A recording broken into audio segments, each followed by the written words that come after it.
everyone, and welcome to Cemetery Saturday with Seaside Shadows. My name is Courtney, and I will be your storyteller and historian today. We are at the Bozrah Rural Johnson Cemetery, or as it used to be known, just Bozrah Rural Cemetery in eastern Connecticut. You may hear some background noise today. Once again, we are given good weather, it seems, on Saturdays in general. So lots of folks are out and about enjoying their time, and the cemetery sits close to the main road. We will have two parts of the cemetery we'll be in today, but the first part may be a bit noisy, so bear with us. The second thing, before we begin today's story and I introduce you to the folks that you'll be meeting today, I do want to disclose that today's topic is in regards to true crime. We will be discussing the true topics of murder and suicide, and there are some rather graphic details.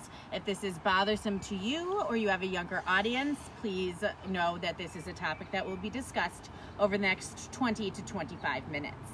Now, here in Bozrah, we're going to two burials, but we're starting today at the site of the Johnson family. The Johnson family is this entire scope that you had a lovely screenshot of prior to me speaking, and one of the founding families of the area. Quite prominent, a great deal of money, and really well respected in Bozrah for centuries. Our story today takes place in the late 1800s, just post the American Civil War, in the Victorian era, an era that we often consider one of both darkness and romance, which fits this story quite well. And we're starting the story with a woman named Jane Maria Johnson. Her burial is right here that I'm pointing to. It simply just says Jane Maria. We can see on a later stone that was put here by her family that it says Jane M. and gives the dates of the years she was born and passed. And it also has on here her siblings, and on the other side, her parents. I'm standing here with her father, Dr. Samuel Johnson. Now, Miss Maria Johnson was considered beautiful, well-educated, estimable, and a quite eligible lady. However, by the age of 26, she found herself unmarried, and that just didn't do in Victorian society. Some say that she was waiting for the right man to come along that would also meet her family's approval, and that he had to be of a higher station. Others say she was heading towards a spinster lifestyle. Yet others say she had an affair with the handyman, or if not an affair, a passionate love for him. Others say, though, this same handyman had a passionate love for her, but it was unrequited. It was not mutual, and she was often hiding from said handyman, which made her unable to find the man of her dreams. Which brings us to today's story. Jane Maria's life ends at age 26 when she's on the quest for love, and when she is such a beautiful young woman in the prime of her life. Now, she was still living at home with her parents when all of this happened. And I mentioned to you that handyman. His name, William Irving, a man directly from Ireland. He was hired to work for the Johnson family for about 10 to 12 years, though he did take some time during that employment where he did fight for the Union Army in the Civil War, and he served in the Connecticut Volunteers, and of course that is greatly valued. But as soon as he came back from the war, he went back to working for the Johnsons, handyman and gardener. That would put him in a close relationship for about 10 years with Maria from the age of 16 to 26. So it does mean that they definitely would have known each other. Had they made arrangements when they were younger? I'm not sure. He was about 7 years older than her. But some say he was the most handsome man you ever saw, that every young lady in Bozrah would swoon at the sight of him. Everyone wanted to marry William. He could have had any woman he chose, and he chose Jane. But he couldn't have her. Why? We're not certain. There's two possibilities. One, Jane rejected him. She did not feel the same way. It's told that he advanced on her several times, to her declining. Or what is often said around Bozrah, because he was such a man of esteem, a soldier, handsome, charming, and he even had some money to his name that he had saved aside, that the truth is that he was still not in the same station. Her being from a founding family, living in a big house, and him being just a mere employee, kin to a servant to her house, would forbid their relationship. I'll let you decide. We can't talk to Jane. She is the only one who knows if she truly loved this man, or if she fought tooth and nail to turn off his advances that he was aggressive and assertive about. Perhaps what happens gives us a hint that he was a bit more than just a charming, handsome, beautiful specimen of a man walking around 1800s Bozrah. So Jane was living at home. At the age of 26, she's the apple of her father's eye, as is recorded. Mr. Irving's continuing to make advances on her. She continues to decline them, or he's unable to pursue her. And for whatever reason, he decides this is not the way he's going to live his life. If he can't have her, no one will, and he perhaps is not fit to be on this earth without her.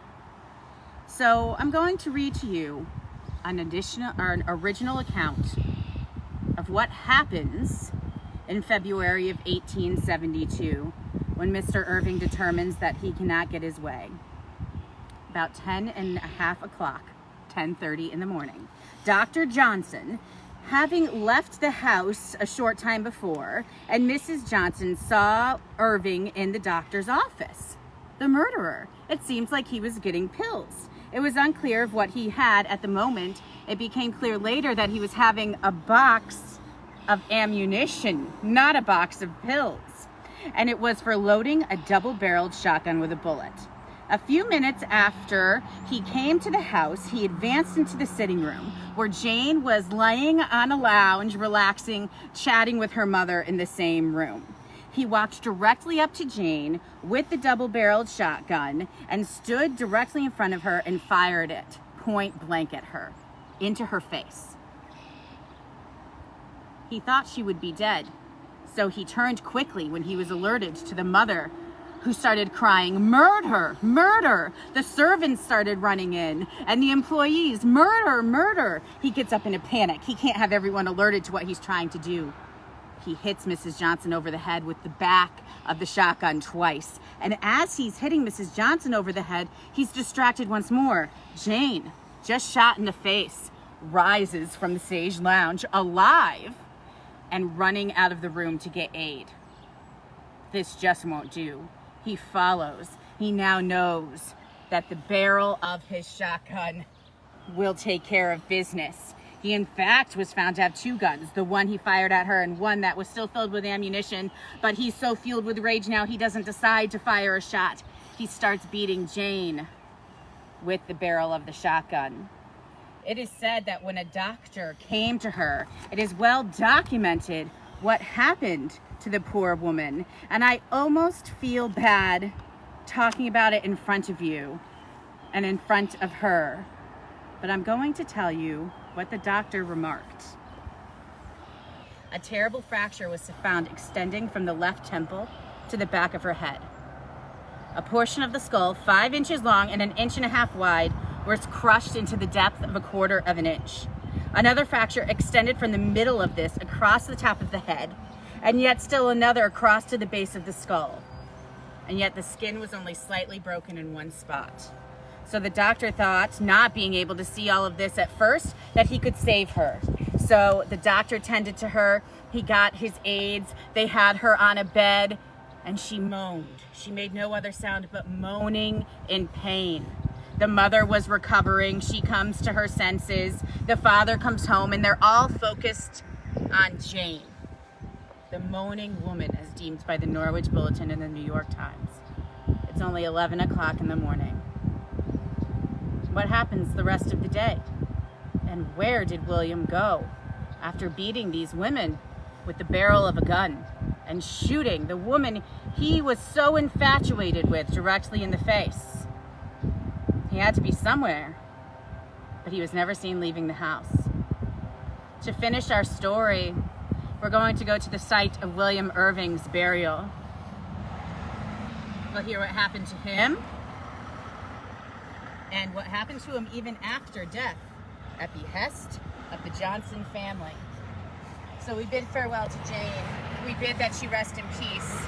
At this moment in the story, she is the moaning woman, but as you see on there, she only makes it to age 26.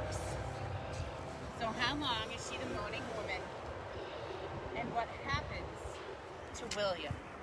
To get to William's grave, which is purposely placed on the opposite side of a very large cemetery, placed in the woods, facing the opposite direction of Jane, because of the criminal that he was foreseen to be, we are going to have to get in the car and take a little journey together to get to William's grave.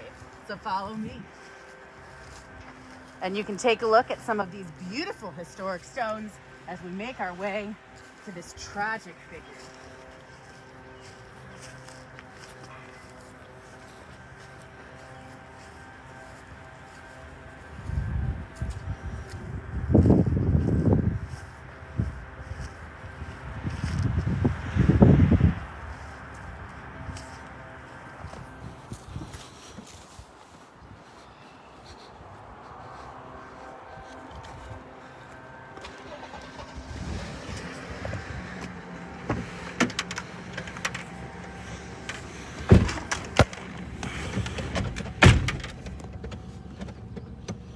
Welcome everyone. How are we doing? We're going to take a little drive and a little walk into the woods to find William. I'd love to hear, as you're watching in this part of the segment, if you've ever heard of this story. It was a pretty big deal in the 1800s. It made national news out of Connecticut, but I'd also like to know what your thoughts are of this murder, the way they detailed it. Knowing what you know so far, what does Spirit tell you? Did Jane love him? Was it a love that neither one of them could share? Did they want to not be with each other at all, or only in death? Or was it William's doing? Was he a violent, vengeful man who couldn't have her, so no one else could? See. We made it. Let's go down to see William.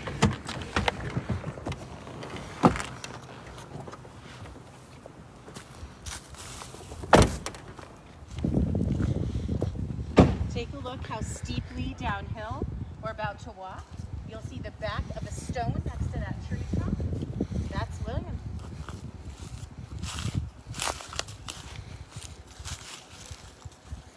I must confess, I know William's supposed to be in an unappealing part of the cemetery, but the river does look lovely here. He needs to have a good time.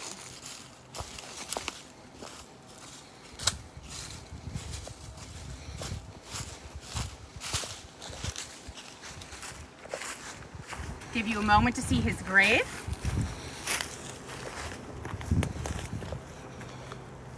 Age 33 years, that always rocks me. That's how old I am right now. And we see the words murder and suicide on William's grave. A very nice grave. One that perhaps was built with such revenge. It was built by the Johnson family, some may suggest. So what happened? Jane's laying there moaning. Her family and the doctors are tending to her. William ran upstairs to Jane's room. Some called it her apartment. She had more than just a bedroom. She had this whole wing in her home, right, to herself. He ran up to Jane's apartment, sat on her bed, took a razor that he had brought with himself, yet others say he took it from Dr. Johnson's collection, him being a doctor and it being a very sharp razor, slit his own throat from ear to ear, collapsed backwards onto the bed, still clutching the razor in his hands. But the door was locked, so no one was able to get in there to see if he was in there or what he was doing. The door to this entire area.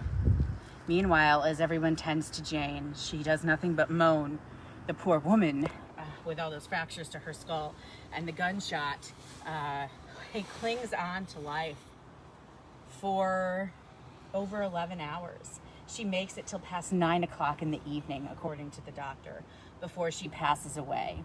Her family is devastated. The only girl in the family, and such a well-educated and smart young woman. The Johnsons build this gravestone to her. They make sure that they have a lovely bigger one that's built in her name for the family later on.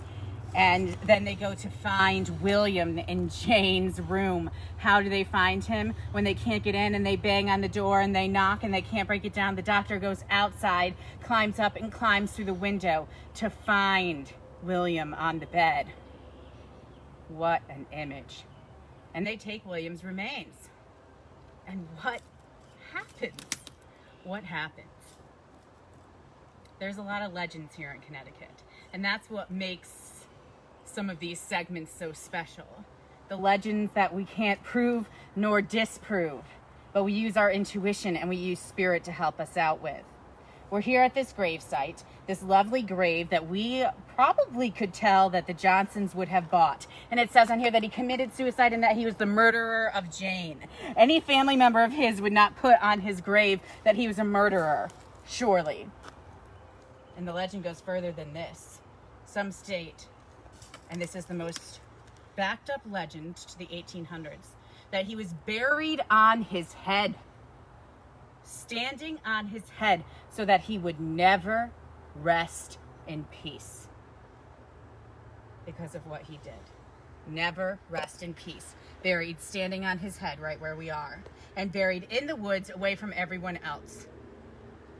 Seems reasonable. Some state he is buried standing up but on his feet, that the body couldn't stay like that. But it was supposed to be a reminder of he was so perfect, now he's imperfect as well. But there's one more theory. I mentioned to you he was supposedly this perfect specimen of a man, a soldier, a farmer. Everyone loved him. He's so handsome, but he's also got something unhinged, some would say. So some say the Johnsons donated his body to medicine, and having a connect with the medical community, they would have him studied and have anonymity and only tell people he buried here. He was buried here. I'll tell you what I think, but it's by no means proven. No paper backs this up. I think he's here. I like the theory about the medical donation, but I don't think that that would be the revenge that the Johnsons thought. I can only imagine how they're feeling, that they trusted this person. He was a part of their household. And I do believe that it was a comment on his Irish superstition. When we look back at older New Englanders and the WASP type community, they did not accept the Irish well when they came over in the 1800s. They thought them superstitious and silly. Wouldn't that be a testament to superstition, to bury him in that way and adopt that? A comment on the closeness. I think he's here. I think he was one of the first people that saw us come here to talk about him today. And I'll tell you what, we knew we were going to do this story. We didn't know it was going to be the one today. He knew. I think there's a lot to this story that remains to be known. And I'd love to hear what you think. What was their relationship? Was it unrequited love on one side, mutual love? Was it a societal expectation, or was it an angry man? People said he spoke violently, but also passionately. Was that just him being an Irish man? And is he buried here standing up? Is his body somewhere else? What do you think of this murder-suicide? I encourage you for a little more information if you are interested. Legendary Connecticut. This book has a great documentation of the legends of the burial. And if you look online on the New York Times or the Norwich Bulletin, you'll see an article called The Tragedy in Bozrah, the estimable young lady horribly murdered by an intimidated lover, her mother dangerously injured. Now, saying that he's a lover implies that they had an affair, yet the article goes on to say that they did not. So you decide what you think. Only the people that knew them and William and Jane know for certain. But sound off, send us your comments. Until then, happy Cemetery Saturday, and we will see you next week.